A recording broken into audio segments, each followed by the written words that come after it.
Welcome to our channel. Today we how to download Mozilla Firefox and set privacy tracking protection step by step clearly.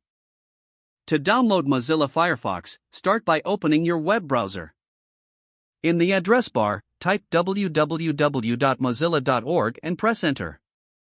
Once the page loads, locate the download button prominently displayed. Click on the download button to begin downloading the Firefox installer.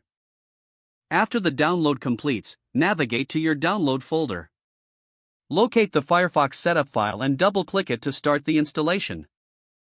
Follow the on-screen prompts to proceed with the installation.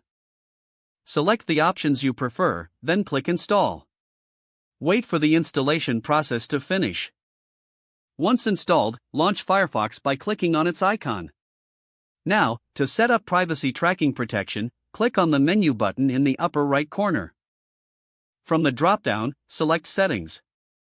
In the Settings tab, look for the Privacy and Security section on the left sidebar. Click on Privacy and Security. Scroll down to the Enhanced Tracking Protection section.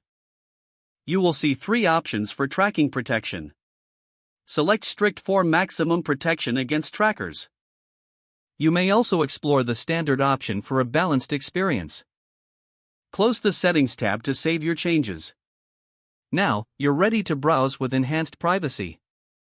If the page does not load, refresh the browser or try again in a private or incognito window. Make sure you are using the correct email address, then retype it carefully to avoid small typos. If your password is not accepted, use the reset option and create a new strong password you can remember. Check your spam folder for verification or security emails, then complete any requested confirmation. Enable two-factor authentication if available to improve account security and reduce unauthorized access risk. After signing in, review your profile details so your contact information and settings are accurate and current. If you see an error message, note it down and try again after restarting your device and internet connection. Log out when you finish, especially on shared devices, to keep your account and payment information secure. If the page does not load, refresh the browser or try again in a private or incognito window. Make sure you are using the correct email address, then retype it carefully to avoid small typos. If your password is not accepted, use the reset option and create a new strong password you can remember. Don't forget to like this video and subscribe to our channel for more step-by-step tech guides.